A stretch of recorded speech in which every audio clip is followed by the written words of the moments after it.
All right, we are putting the car back together. So if you've made it this far, welcome to part 4 and the last part of this nightmare of a job. All right, so we got all of our lines done. There was one thing that I had to do different that I didn't show, and I had to change the proportioning valve because I went to run the driver's side front wheel to it, and my line wasn't long enough, and I ripped the threads out of it. So we're going to try something a little different with that. So I found one, but it fits a Kia Sophia. If you know what that is, that's a little other car they built. So it's identical to the Rio. Part number is slightly different.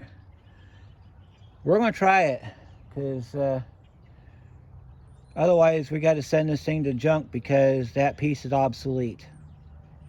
99.9% of this car is obsolete. So if you ever see one on Marketplace, run. Don't buy it. Just get rid of it. Just don't even get near it. Because I promise you, you will have more of a headache than you ever signed up for. Moving on. All right. We need to get our brake booster and our master cylinder on. So that's what we're going to do next. So when you take this master cylinder, or this is the brake booster. All right. Your vacuum tube sits up. Okay. Now, this part back here may move slightly, but you can adjust it to hook it to the pedal inside the car. Now, like I said in part 1, I'm not going to show you too much of this part because it's very cramped quarters. But what I will do is after I get the bolts in and get the pedal hooked up, I'll move you over so you can see me putting the steering column back up. So make sure there's a little stopper in here too. Don't lose that stopper. Otherwise your brake booster won't work. So we're going to line this up just like this. Easy does it. Find your bolt holes. You might have to rotate it just a little bit and push it on there. And if everything works right, that is what you'll see. Give or take how you did your lines. Now there's 4 12mm bolts on the inside of the car on the firewall.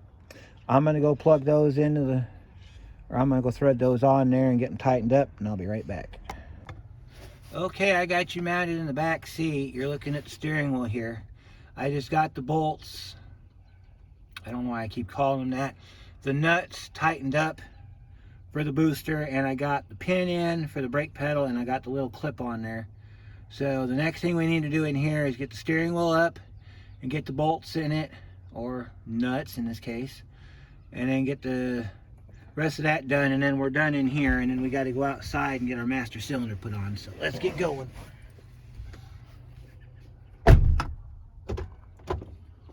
All right, so underneath this dashboard there's 2 bowl holes, okay, and these are your bolts right here. Okay, there's 2 bowl holes for these bolts to fit in. They go inside these slots right here. They're adjustable so that you can move it around as you need to, and they are 12mm. So we're going to hold the column up with one hand, feed your bolts through with the other. Probably want to do this with an extension because there's not much space to get your hand in there. So put your bolt up like this, and then you want to find your slot in your plate here, because there's a slot you have to fit this into the plate. It's right here, and then locate your hole like that.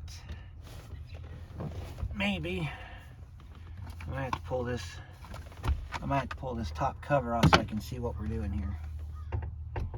Somewhere in here. There it is.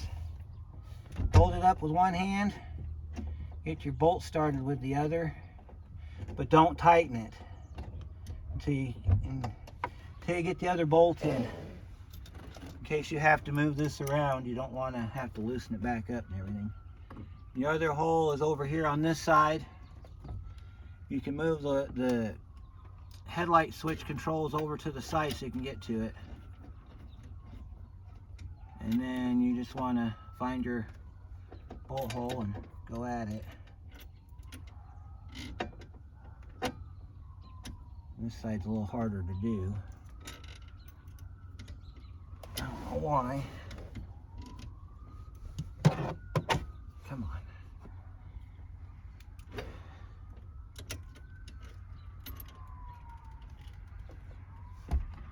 See, this side here is not even lining up. That's why you don't tighten it up. You gotta pull the wheel over to the side.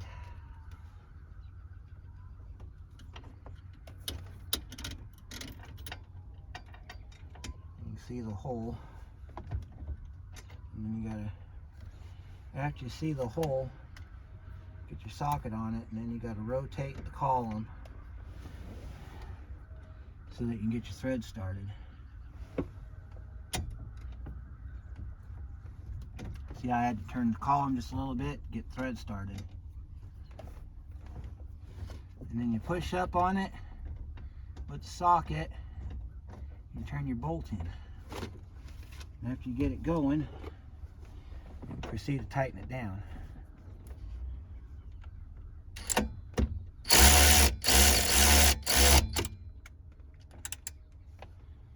Oh, okay. Before you tighten this down, you got to make sure that you don't have to do anything like put that in. Because we got this upper plastic we got to install for the steering wheel. I think that thing sandwiches itself between the column and the instrument panel. And it looks like we're in good shape now. So we can go ahead and tighten this up. Get your bolt down in here, and you come over here and you get this side.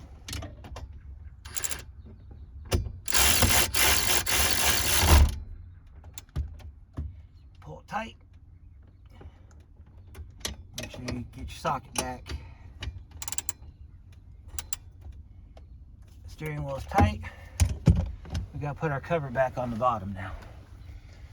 Bottom cover is held in by 4 Phillips screws. We also have 2 nuts that we have to attach down on the bottom. Let me see if I can locate those real quick. Yep, they're down here on the very bottom of the steering column. There's a slotted space for this column to fit, and you got to put these nuts back on. It stabilizes your column. They're down here. I don't know if you can see where my flashlight is, but they're down here around the brake pedal. You gotta put these bolts back in. Or nuts, I think they're called. Alright. Let's see if we can get some.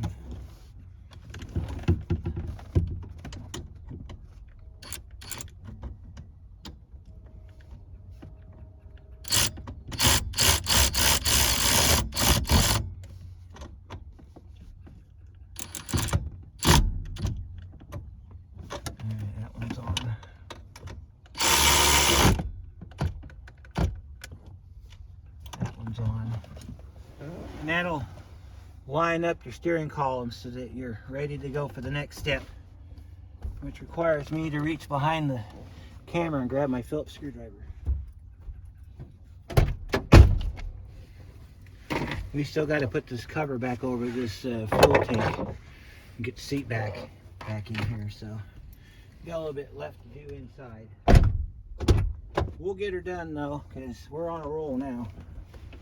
Alright, so let's get our bottom cover put back in. Now this has tilt. So if your car has tilt, before you can install this cover, you got to pull this tilt lever down. So put one hand at the top steering wheel, take the other hand, pull down on it. Okay? Then you're going to feed it through this hole back here. You're going to get it lined up, and there are some snaps on it. But you got to line up screw holes first. There's some. There we go. That side snapped. Oh, we got to a flap that we gotta push in on this side. There we go. There we go. Clamshell's back on. And we got to put our mounting screws back in. There's 2 up front, 1 in the back. And they're all Phillips. That one's in. And see, that one is supposed to go down in this hole. You got 2 coarse thread and 1 fine thread. The fine thread one goes in the back.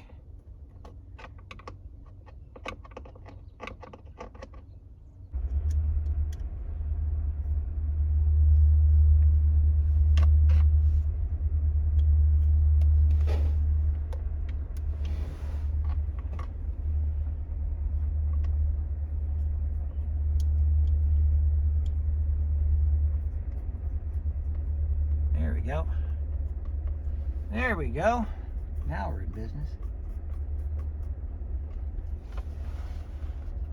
As I was saying, the 2 coarse thread screws go in the front, and the 1 fine thread screw goes in the back, because the fine thread screw attaches to a metal plate underneath the dashboard here, underneath this, right over here. There's a metal plate that this thing screws into.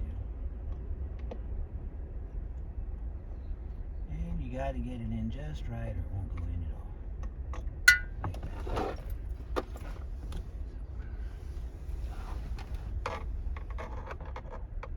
Oh, it's lined right up too. I just got to get it through the hole.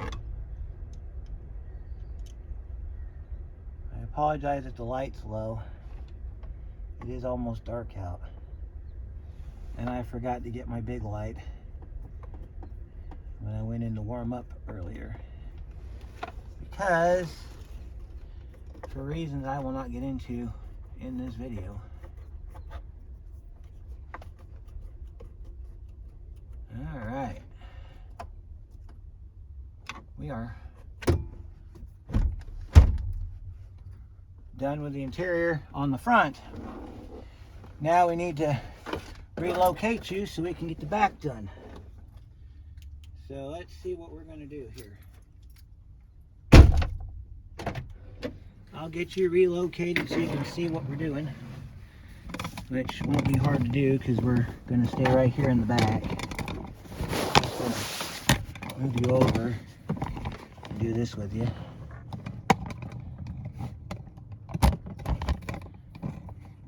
And look at that. That's where we're at next.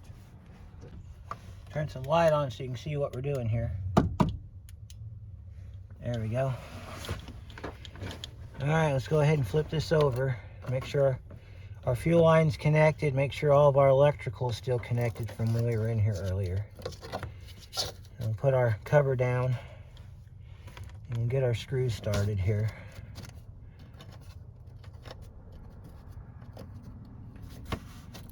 You want to get these just started in here so you can get the cover lined up, and then when you get all your screws in, you can tighten it down, because there is a little bit of springing on this because of the wires. And then after we get all your screws in, you can proceed to tighten it down. And then we'll put the seat back in. Seat back's going to be real easy on this car. There's a, I believe they're 10 millimeter, they might be 12. There's 2 bolts to go in the front. You put those 2 bolts in after you drop the seat back in. You tighten them bolts up and you're good to go. And then the interior is done. We can finish up outside for the night. We're gonna end tonight by putting the master cylinder back on. And then the next time we come out here, we'll hook the lines up to the master, put the throttle body back on, hook the throttle body back up, double check all of our lines, make sure all of our lines are tight, and then we're good to go after that. So let's clean off our space here, and I'll set that to the side. I'll move you outside. I'll get this seat installed.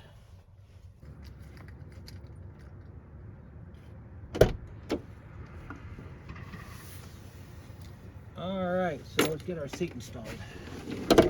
Like I said, I apologize for it getting dark out, but you know, we haven't hit the spring yet where we can have our long days like we usually have when we are out here filming.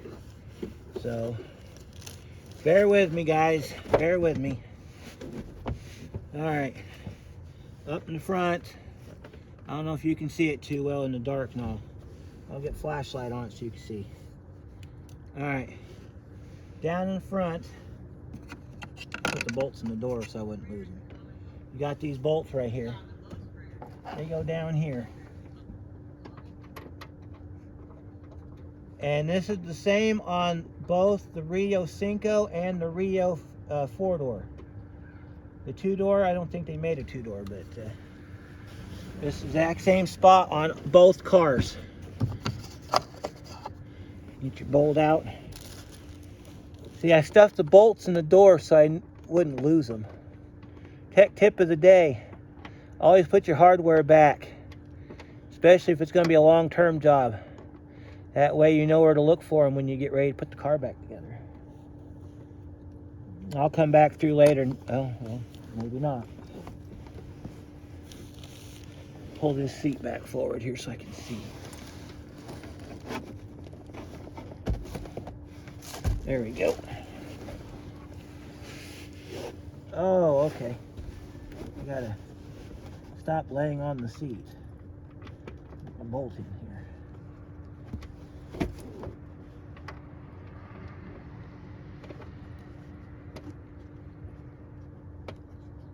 There we go.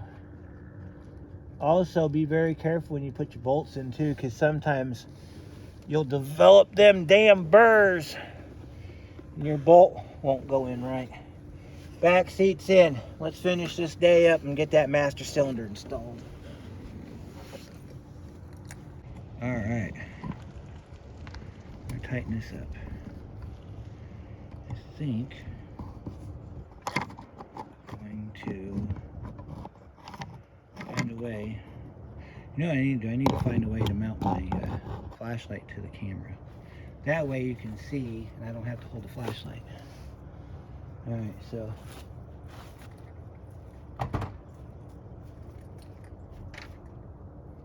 Alright, so we got our, I put our master cylinder bolts back in before I took the booster off. Move our battery tray out of the way. We got to rearrange our cables and stuff here, so we'll do that later. Alright, so we're not going to tighten this down because we still have other things we may have to pull out and rearrange. But we're going to get it mounted on the car so that next time I get out here, I'll know where I'm at. Take your master cylinder and just pop it up against the back like that. Now there are some lock nuts, or some lock washers we got to get off of here first. This thing has to sit flat.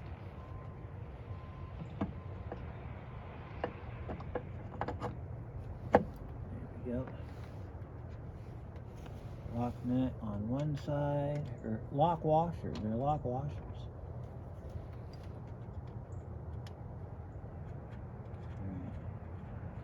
We're not going to tighten them down. We're just going to get them installed. Like this. We'll hook the electrical up to the master cylinder when we're done, because that's just a simple little clip job.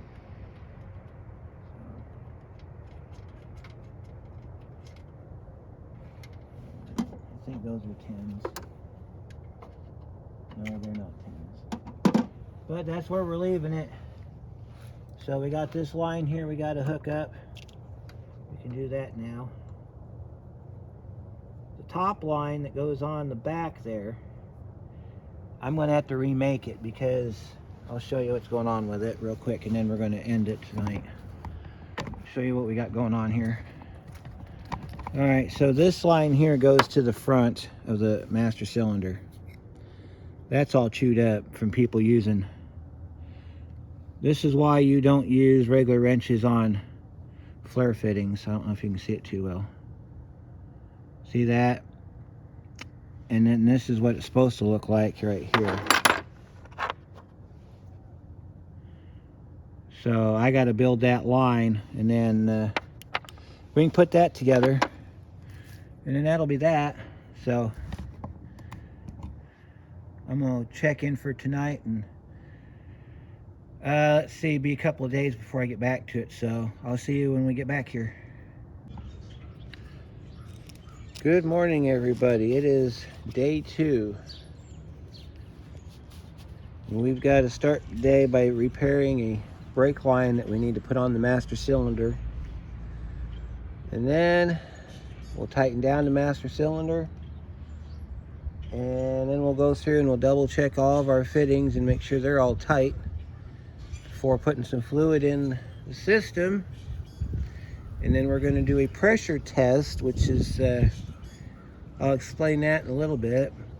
So, being you haven't seen me form brake line yet, let's start off with that. I've got enough pieces here that I could probably just grab one at random and just go with it. But instead of doing that, I'm going to take one of the sections I cut off of the old brake lines that's in still good shape, and we're going to use that instead of forming my old stuff or my new stuff. So let's get started with that. At the end of the video today, when we're finally done and it's running and stopping, I will have some part numbers for you. So if you have to do this job, you can just reference these part numbers and get it done a little quicker. So let me explain Kia brake lines real quick. If you haven't noticed already, a lot of our brake lines have these elaborate little bends in them, okay? Well, the reason for those is something called a hydraulic circuit, all right? It's equal to, like, if you build a hot rod car, how it's got coils in the master cylinder line, where when you connect it to the line, it goes right in like 2 or 3 coils and then it goes straight down where it's supposed to go. Well, that's the same thing that these bends do. Because everywhere you put a bend is going to be a point of resistance.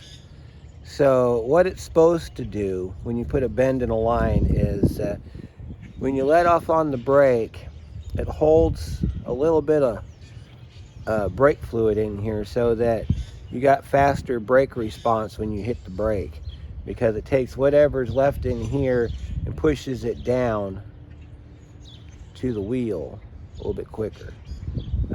You can do a straight line if you prefer. So like if I made this line, I could make it a straight line. You just wouldn't have that reserve braking, I guess you could call it. So I try not to get too elaborate with my bends, but I try to put at least a couple bends in it just in case I need them. Or, you know, a lot of times these are bent because the manufacturer, you know, believes it helps. Okay, let's just do that. So we got our old piece of brake line. You might remember this from when we took the right rear tire apart. So you can measure this inch by inch and then cut that exact amount off of here. What I'm going to do is I'm just going to ballpark it. We got enough of this line left here. And whatever is left over, I'll just cut off. So you're going to have, when you go to build your lines, you want to cut more than you need, because as you bend them, you're going to lose some of your length. And that's part of what happened earlier in part 3. When I went to put the brake lines on the car, I ran out of length. You try to force the line onto wherever it is you're going with it. Well, the result's the same every time you try that, which is you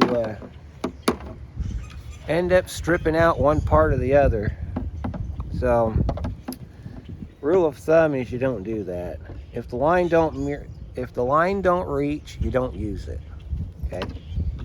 That's basically what it is. If the line don't reach, you don't use it. So, I should have known better. I've been doing brake lines for over 20 years. I should know better.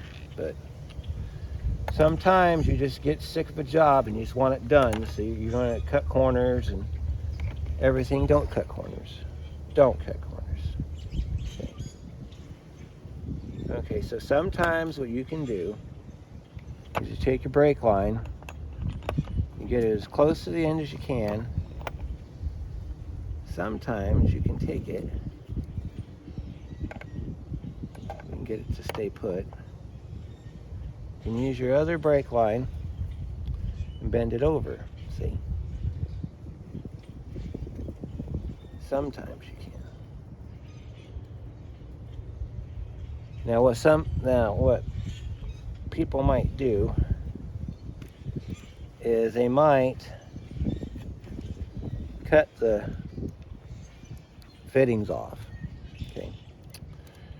And in doing so, give them a nice flat pipe to work with. Of course, they'll, measure the part they cut off so they make sure that this part's same length and everything. And they'll go through and they'll lay one pipe on top of the other like what I'm doing. And they'll just make their bends this way. But you can see where I'm making my bends here. And then you take your fingers and you just kind of... This pipe is so forgiving that you would have to really want to screw it up for it to break on you. But you see what I'm saying about running out of line real quick? And then take your finger right there on the end and you bend it straight down like that.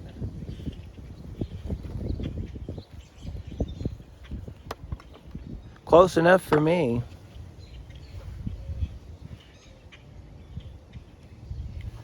And you ask yourself, why are we doing this? Well, at the end of day one, I was trying to show you that this piece right here, you see how it's all rounded off? This part goes on the master cylinder, and you got to tighten this down really, really tight. Well, people over the years using box end wrenches instead of flare end wrenches rounded the corners off.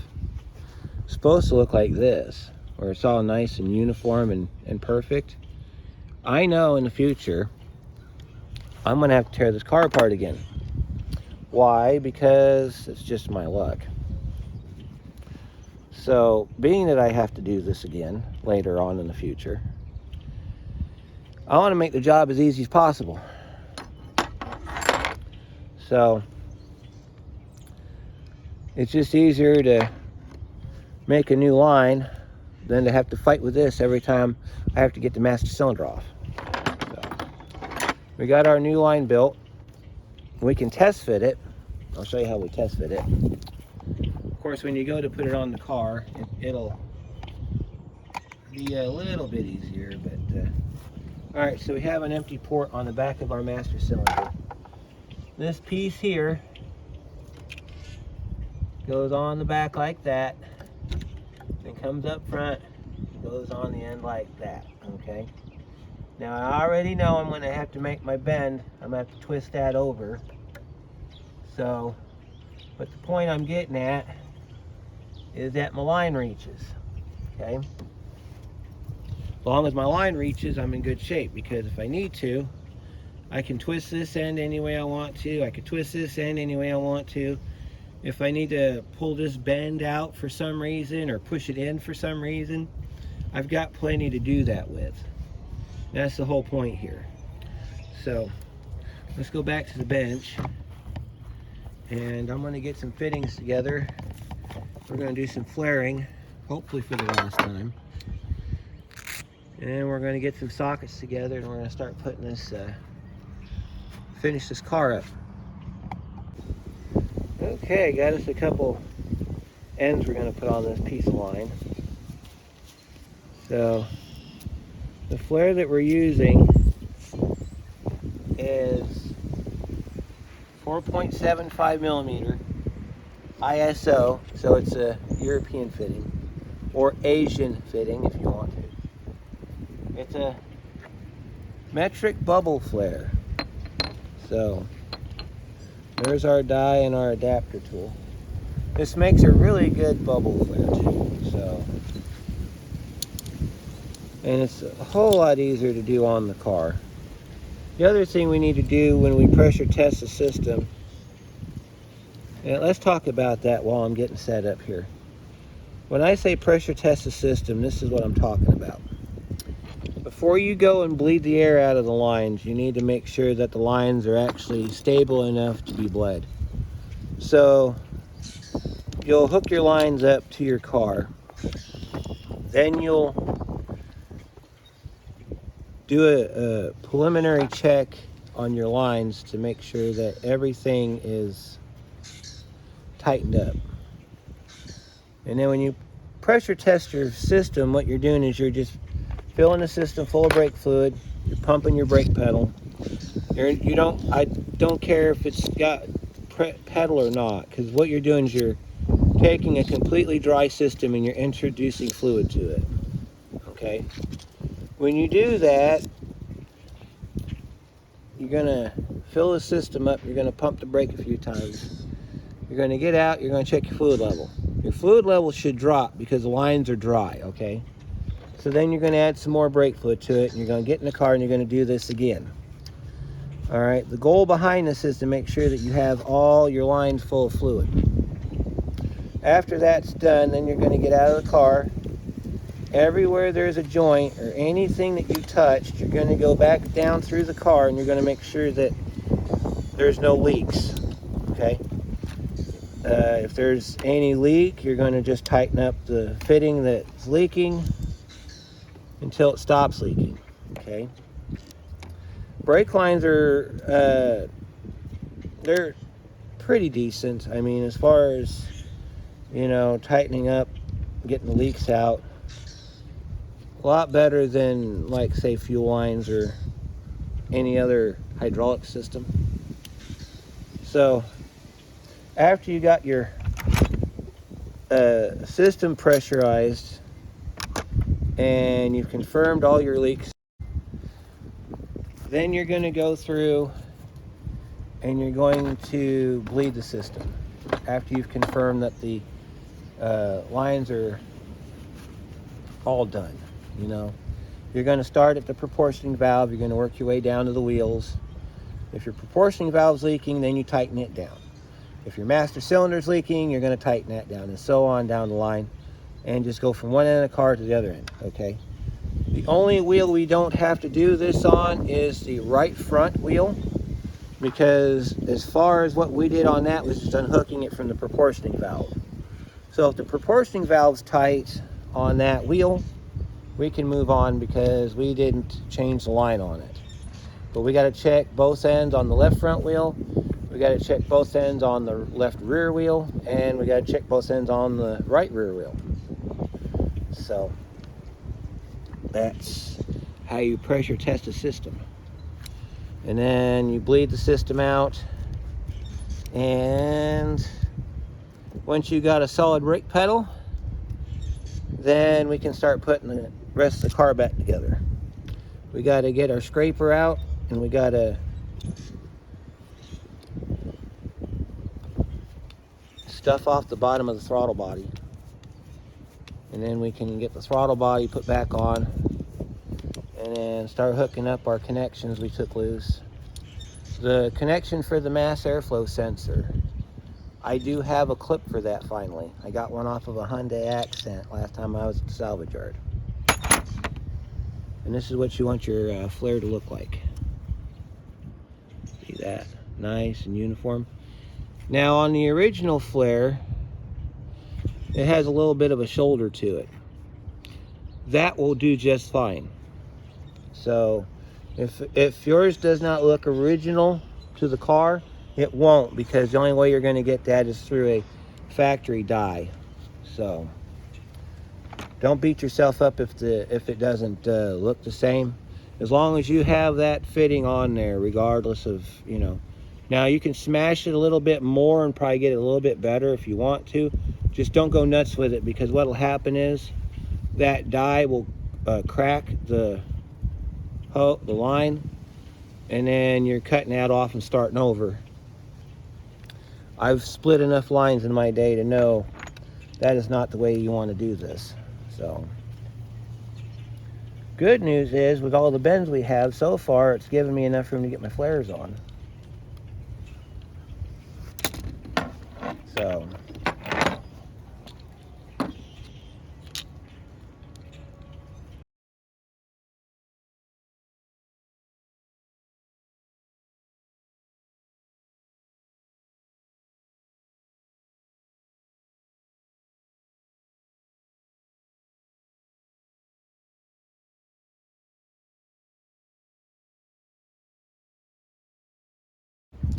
alright, so we got our new line ready.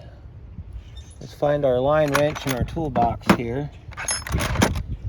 Which, these are going to be 7/16 SAE fittings. See, 7/16 SAE. Sometimes the 12 millimeter will fit it, but the way these have been going on, I've been having to use the SAE tool. SAE tool doesn't want to fit on this one, so let's try it on this 12 millimeter on this one. See, 12 millimeter for the win. The original ones on the car were 10, so size difference doesn't matter. You just want it to fit.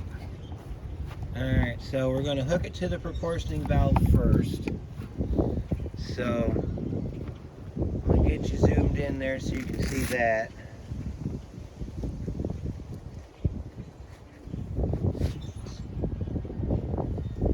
Move that battery box out of the way so you can, yep, there we go.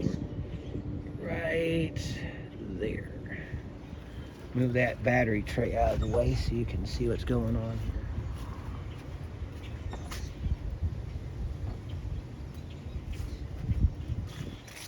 I'm going to do this without my gloves on.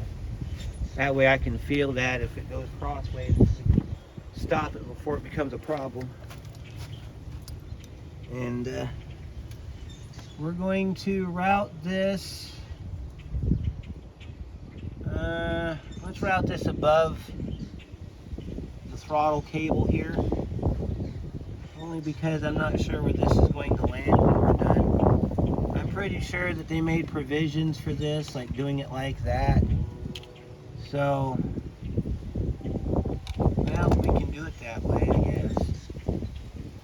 Let's get it on the back here first. You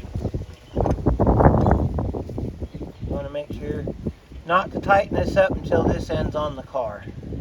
You want to get it down to where you can still roll it around.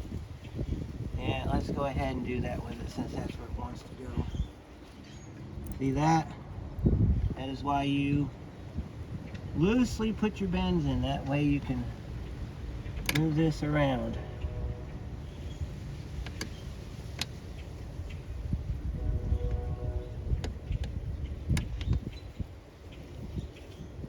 See how it wants to go in crooked. Straighten your line out. Go at it again. When you feel it not quite grabbing, bend it some more.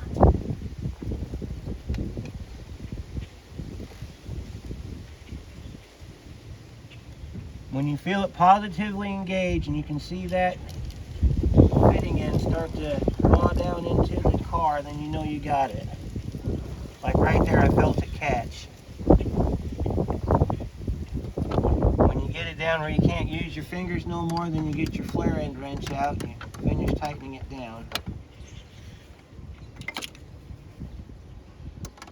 I know it's probably easier to use a regular box end wrench on this, but I've rounded off enough corners in my day to where I don't use a box end much anymore. Alright, we're nice and tight there. Let's check our ends over here. The dark colored ends are 10 millimeter. See, we have this one that was still loose. This one would have leaked. We got to tighten down our system now. And I'll get a socket out and we'll tighten down our master cylinder. We want to make sure that these lines are nice and tight. Make sure that you check all your fittings. See, that one was still loose.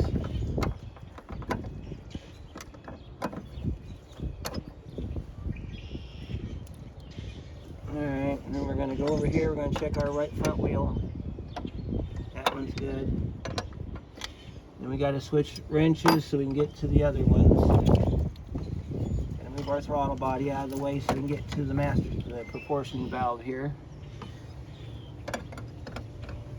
Now to check these for tightness on the ends here, you just want to, I think it's pushed down a little bit. Got too many connections on this throttle body here.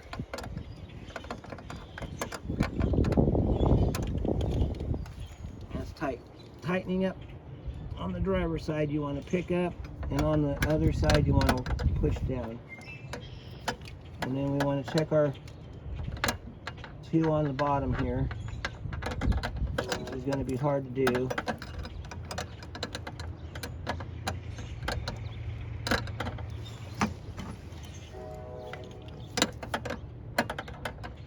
This is where you might get tempted to use a box end wrench. Resist the temptation. Alright, let's see, those were, I think, 12 millimeter.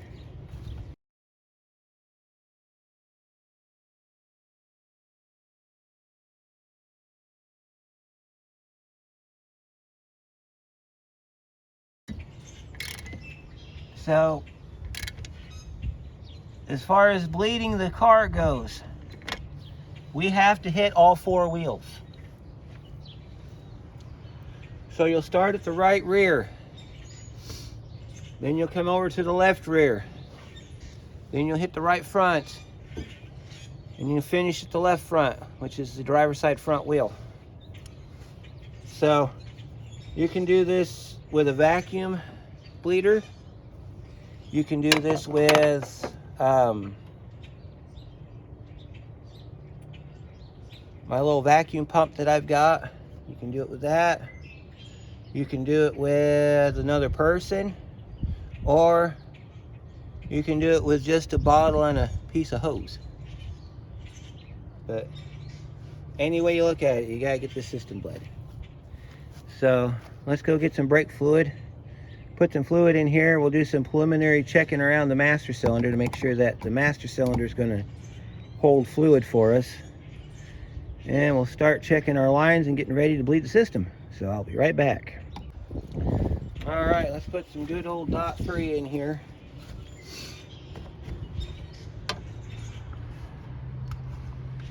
And if you want to fill it up, you can fill it up. That's what I'm going to do. You have a min-max line. You got a max line here and your min line's down here. You can go up that far if you want.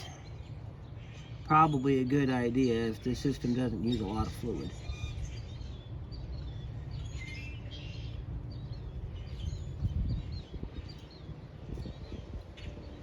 Alright, so we put it just underneath that lid right there. We'll go ahead and we'll put our lid back on. We'll set our brake fluid over here so it doesn't spill. And I'm just going to go pump the brake real quick. Actually, I'm going to show you what we're doing here. Alright, so our brake fluid is right about to there on our system. So you're going to see a little bit of fluid loss when you do this because you're putting the fluid through the system. So let's pump our brake pedal a couple times. And then we'll get out and we'll check our lines for leaks.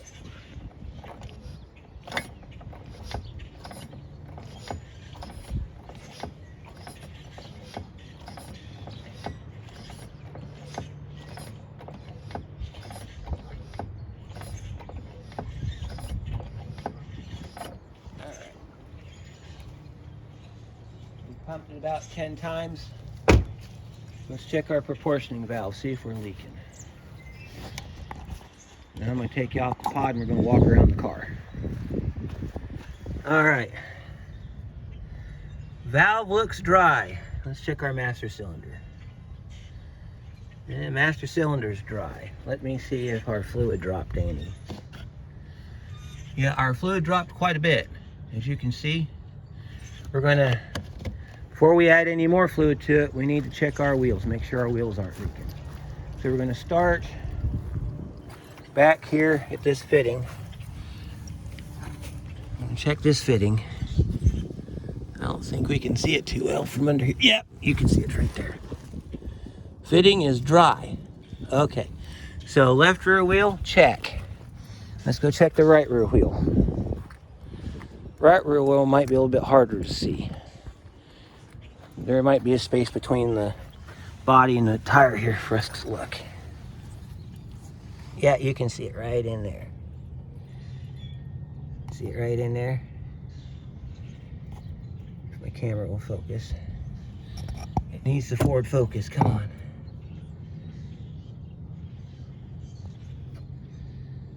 Yeah, it looks dry to me. Yeah, our line is dry. So right rear wheel check.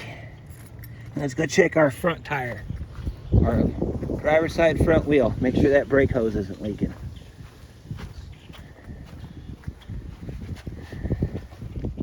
All right.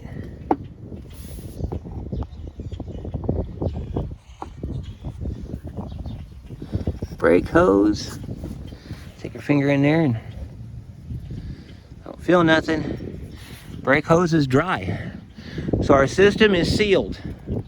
We have a sealed system. We are clear to bleed. So at this point, we're going to add some more brake fluid.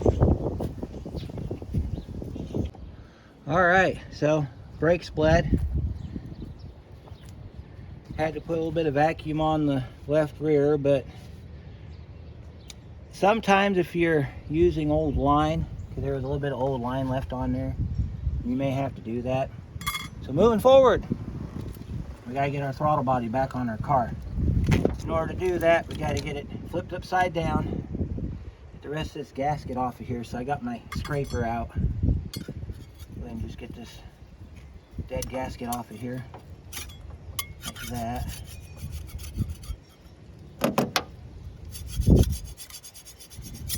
Okay, got our gasket off. That was the original OE gasket, by the way. You can still see some of the markings on the intake. Alright, so we got our throttle body gasket. It's your Fel-Pro 61448. And you didn't see me take this off, but I'll tell you how you do it. You got a nut, 2 nuts, and 2 bolts. So this gasket, I think it fits like this, fits like that. You set it down on top of the studs in the correct orientation without ripping it. That is not the correct orientation, even though the holes line up. Let's see, we need to flip it over. Flip it over. Because it's got a little knob on the end of it. We got to make sure that it lines up.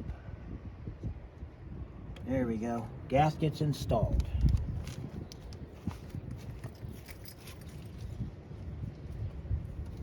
Alright, now we got to get our intake put back together. Alright, so this piece faces back. So we're going to take our throttle body and we're going to kind of have to move it around here because we got a hose still attached to it. That's why we can't freely move it. Alright, we got to pick up our connections here so I can move this over. Try not to tear up your gasket in the process. Once you get it down on the studs, you're good to go. But you got to get it on the studs first. Move this vacuum line out of the way. You see our stud right there. Slide it down on top of that. Get your nuts started. I think these are 10 millimeter. out in a minute because I'm going to go get my 10mm socket. We're going to try to tighten it down. Alright, and then we got another nut that goes on this side. Make sure that there's no cables, wires, hoses, etc. where they shouldn't be. That way you don't have to take this back off. I have the tendency of leaving something underneath the throttle body. But looks like this one went together pretty good, so grab a socket and we'll start tightening this stuff down. Quarter drive ratchet, 10 extension, or 10 long with your extension. Tighten down the nuts first, that way it doesn't walk off on us. There's no torque spec to this that I'm aware of. Just gotta make sure that it goes down nice and tight.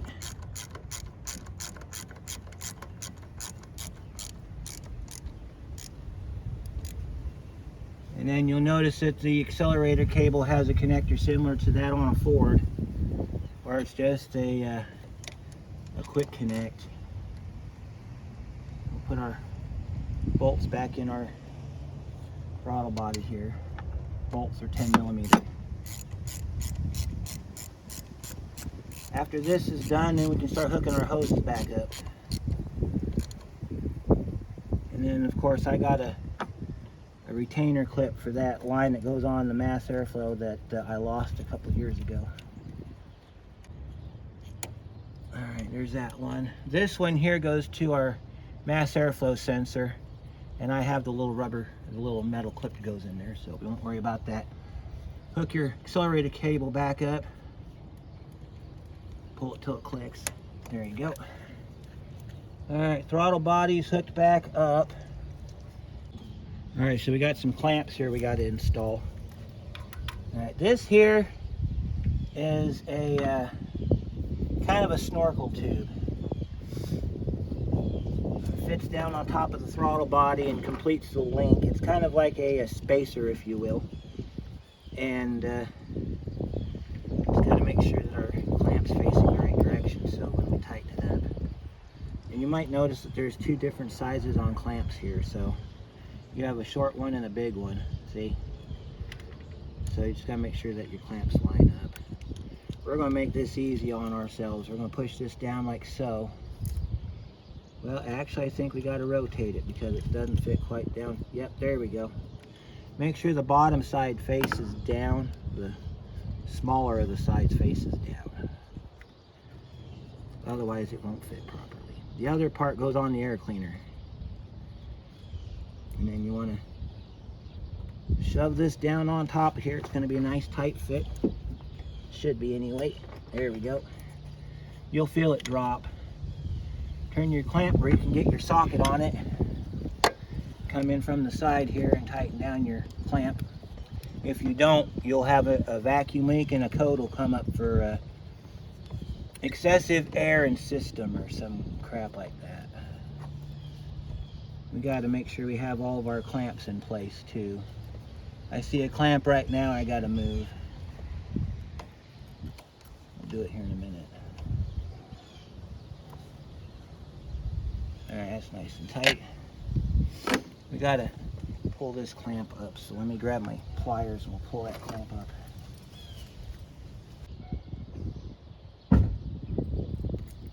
Alright, we're going to try doing it with 45-degree pliers first.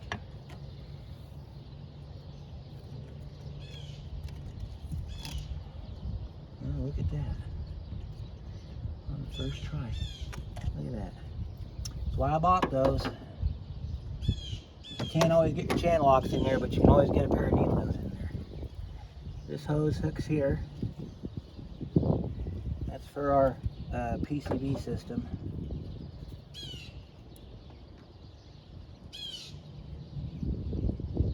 That's the wrong one. That's actually your PCV right there. This is your crankcase. Make sure that's down. Otherwise you have a vacuum leak. Alright, so we got our brake booster line right here. Goes up over that hose that we had to rebend. See, a lot of times manufacturers will bend lines so you can get other things in it in place. Like in this case, they bent that so you can get the brake booster vacuum hooked up. So, you know, little things like that make a difference. All right, and we'll pull our electrical back,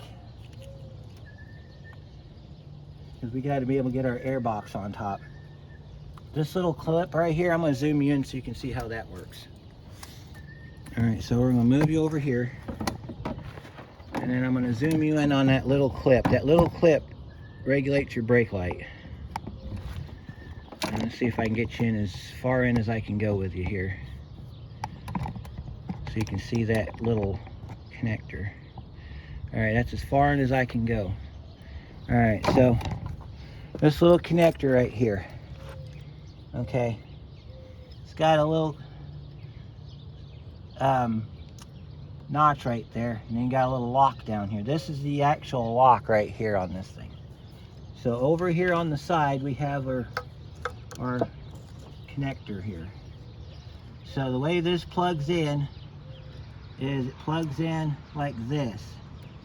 You'll hear an audible click like that. Brake line's hooked up. This did have, and it was down here, it did have a retainer for this down here, but the retainer broke a long time ago. So it just kind of hangs loose right there, but it's supposed to connect to this little brace right here. If I really wanted to, I could line this up on this brace down here and run a couple zip ties through it and tie it down. If it becomes a nuisance, that's what I'll do, but for right now, we're fine. All right, so we got all that done. We'll zoom you back out here so you can see what we're going to do next. We got to get our air box installed. So the air box is in two pieces. We have a lower box and an upper box. This is your lower box right here. Mass airflow sensors right here. These two bolts, they go in these two bracket holes right here. But we got to get our clamp on first. So you want to get your clamp set up. We got to undo this clamp. Let's turn it around the other way so it'll be easy to get a hold of here. All right, and then you put your clamp on. We're going to take these bolts out because it's a little hard to put this on with these bolts in. Set your bolts up here. And then this just sets down like this. There's a couple nuts that have spacers on them on the fuel rail. We got to get these, there's a line that we got to, I think it feeds through here. I'm not 100% sure. I don't see how anything could, I'm surprised this thing doesn't give me a code, because there's a legitimate hole right here in our lower intake, or our lower air box. But if it don't give me a code, I ain't worried about it. Oh, okay, that's why it won't fit. Let me show you why. This hose gets hooked up last. I'll show you why here in about 2 seconds. Pull this up. Can't hook this hose up yet. This hose doesn't get hooked up yet. What you got to do is you got to take the hose, and it goes up through here like this, and then it connects, it clips into here like that. Otherwise you're not going to get this air box on. And then you got to set it down there on top of the bushings, but you got to get it on your intake first here.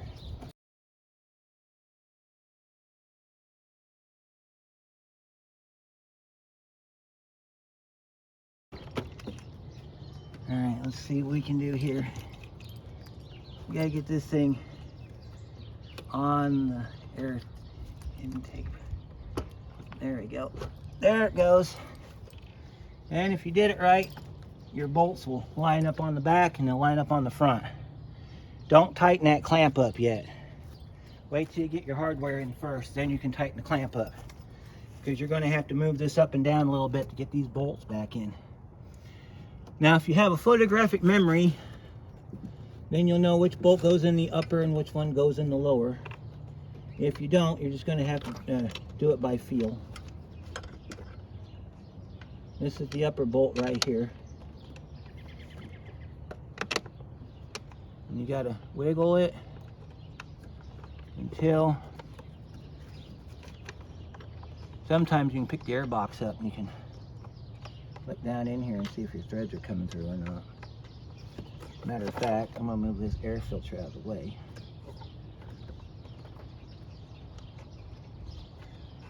I think we're lined up. Yep, I see the threads coming through. I'll show you here in a minute what we got here. I think these are 12s. I remember that these are 12s. Yeah, these are 12s. You'll get a 12 socket and we'll tighten those down. And you just use your quarter drive ratchet and your 12mm socket. You can reach behind here and tighten these down.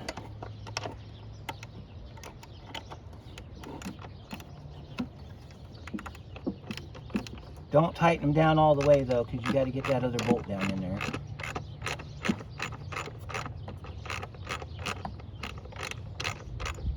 Alright, take your other bolt.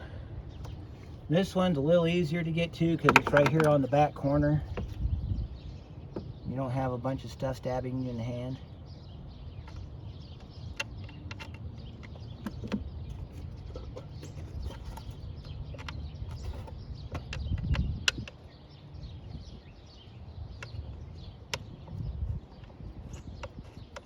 You can feed these in by hand.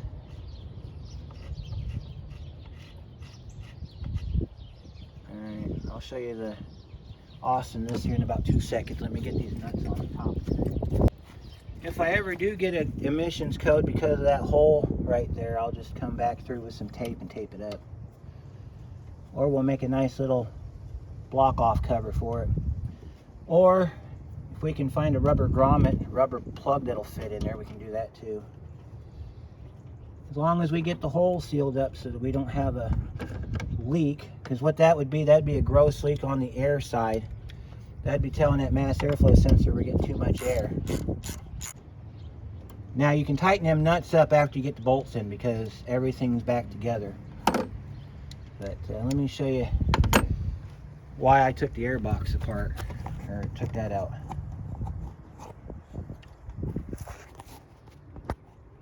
Alright, so if you look down that corner, you can see the end of my bolt sticking through.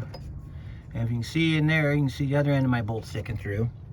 That's how you know you got it right, when you can see your bolt sticking through. Now I can tighten those bolts up. Zoom in a little bit there so you can see. And then we'll hook that PCV hose up. That's what this is. This is PCV. Just stick that back on there like that. And then this hose and the rubber it's attached to fits just like that up in that cavity right there. And then we'll take our pliers here and we'll slide that, connect that clamp back over the end of the valve cover like that. Alright, we got to tighten our bolts up in the back, so we'll do that real quick. This part's a little hard to do.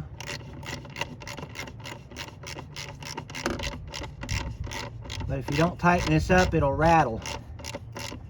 That's the last thing you need, is this thing rattling.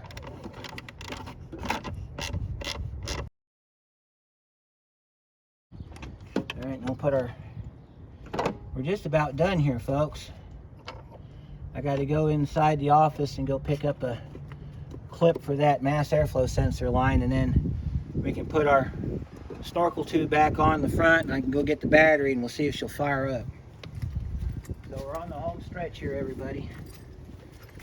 Get on top of our air box here. Air box goes on like this. Snap your snaps back on.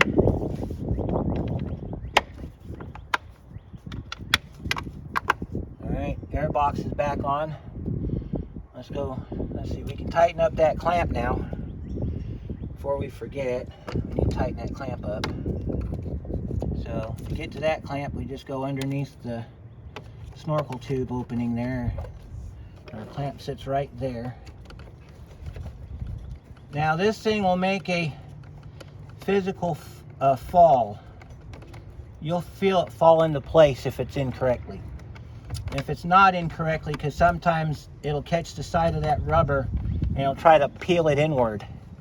If it goes on hard, or if it looks like it's going on crooked, pull it back off, straighten out the spacer, put it back together again. Make sure this is nice and tight, but don't tighten it up too tight because you'll crack the bottom of this air box. And this air box is unobtainium. Yes, they don't make any more of them. They are obsoletium. We're going to make that a catch term, obsoletium.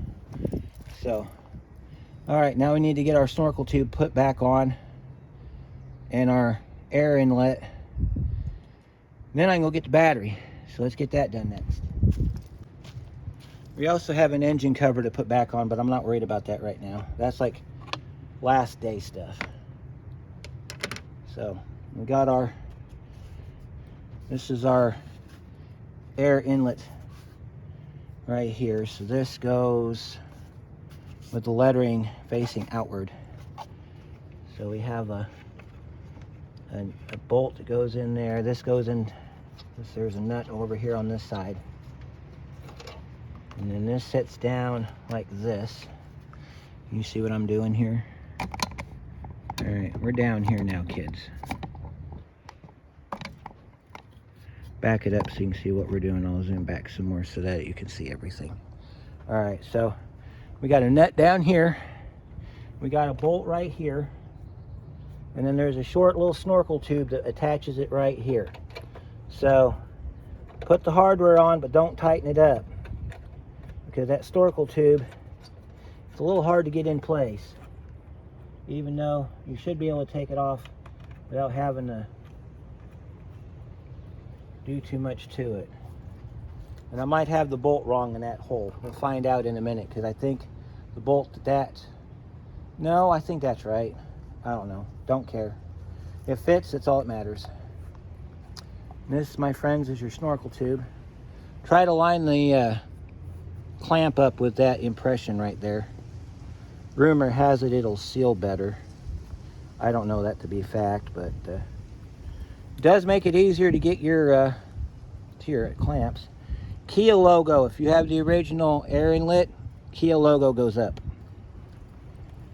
So we'll push our throttle cable back and get our piece on our engine block.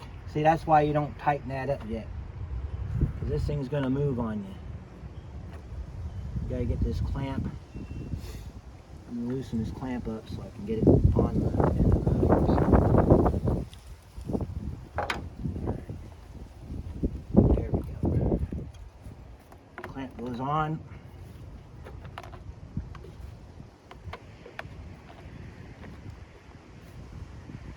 Loosen this up. This thing's a bit of a bear. It's already ripped my hand open. There you go.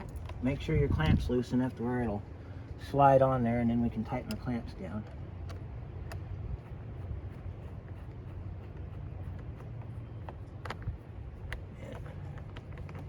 Once you tighten your clamps down on this snorkel tube, you can go ahead and tighten up the hardware that holds it to the car.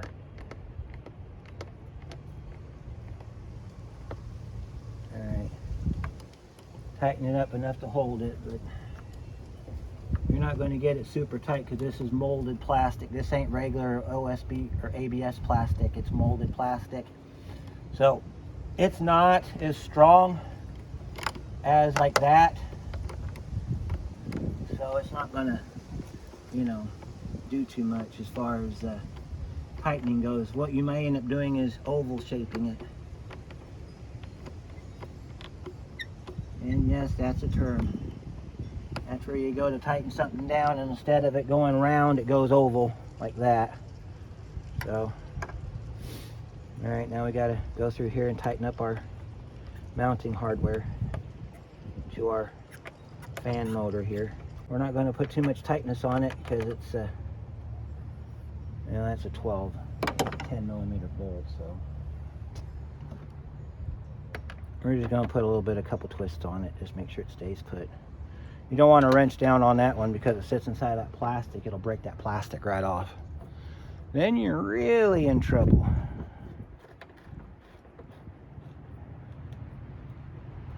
Tighten up our nut over here. We are ready for battery, folks. Let me get my cables out of here. We need to pull our cables up. There's our negative over there. Our negative's heading over here in the corner, so it's not going anywhere. Let me go grab our battery and we'll hook our battery up. Okay, I got our battery. It's sitting on the ramps behind me, so let's have a short discussion about battery and battery storage if you're doing a job like this. Okay. If you want your battery to survive, do not leave it on the ground or on a concrete floor or a wooden floor or any type of floor, including carpeted floor, because what happens with batteries is, I'm moving on, battery safety. Okay, you don't you don't put your battery in the car anywhere. You don't put it on a seat or the floor. If you have to store it in the car, get a piece of wood or a piece of plastic sheeting, like what I use on top of my bench, my pallet bench. Set it down on that. If it has a removable battery tray like this, put it in the battery tray and then set this in the car, because I'm not sure about the new batteries, but the old batteries, they would, if they were like this where you had the caps on top, these are what they call a serviceable battery. They're not maintenance free in any way. What happens is you put this in an enclosed area, this is going to emit gases. Well, these batteries will swell up and your gases will get out, and this is acid, so it'll eat through anything. It'll eat through fabric, it'll eat through, it'll rust out metal. Sometimes it'll rust through metal, depending on how acidic it is. It'll take off paint, I know that much. It'll burn plastic. So you want to store this in a manner to where you're not going to have a problem. Also, if you leave this on the ground, the chemical that makes up the ability for it to keep a charge, it will deionize, or liquid acidic water, basically. Your lead plates will come apart inside here and the battery will be useless. So you want to keep it off the ground. Okay, I had this thing stored on a 5-gallon bucket that I turned upside down in my tool shed. So I know when I plug this back in, it's going to fire up and run if I did everything else right. So we got to hook up a connector real quick. So let me get this battery installed.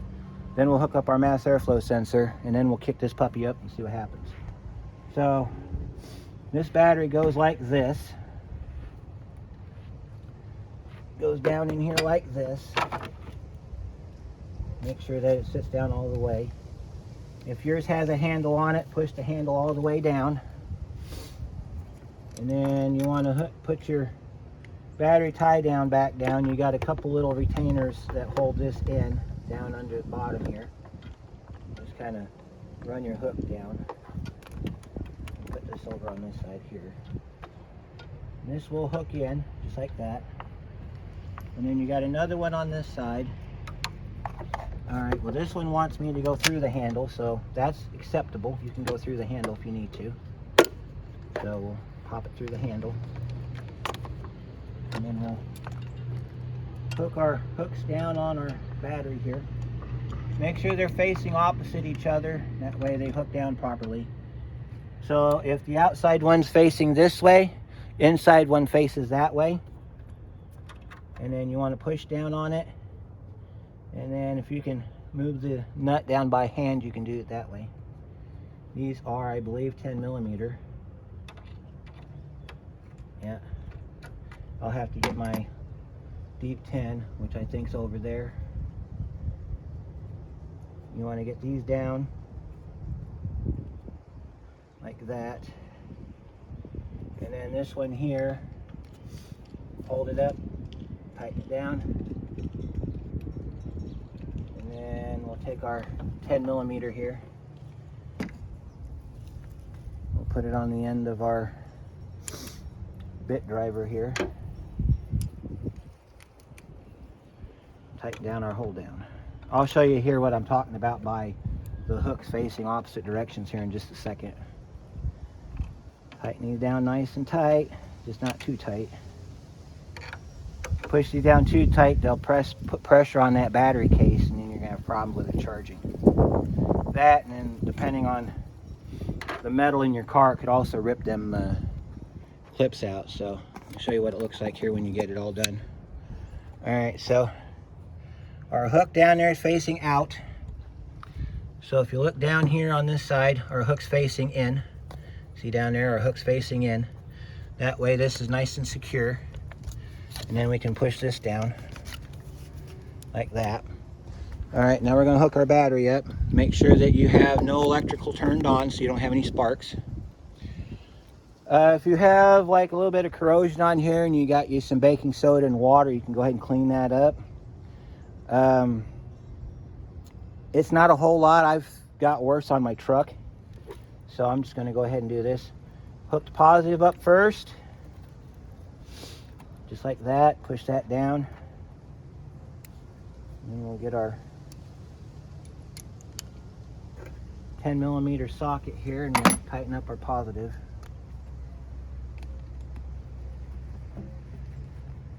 Make sure it's nice and tight as you can go with it.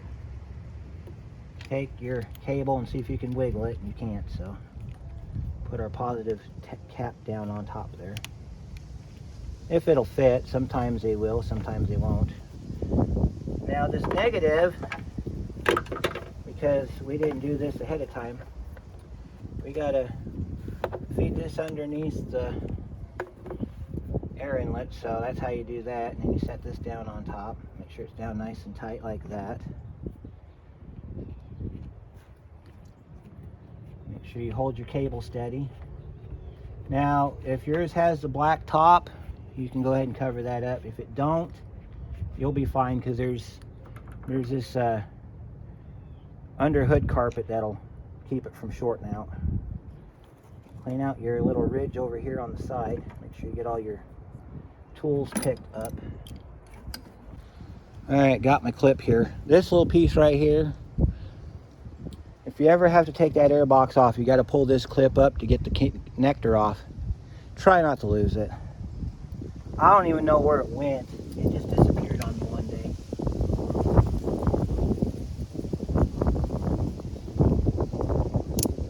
That's all it's for right there. And that holds your mass airflow sensor connector on. So let's see if we got, we're going to turn the key on 2 times to charge up the fuel pump. Then we can go ahead and try to start it. We're going to check our fuel line, make sure we have no leaks while it's running. And then I'm going to try to move it forward and backward.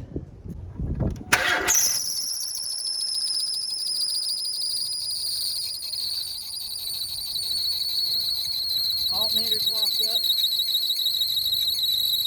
Alternator's locked up. Alright, we're putting an alternator on it now. Yep, alternator seized up. Oh, that's going to be a nightmare job. Alright, well, I'll go let the customer know what we got going on here, and we'll be back in a minute.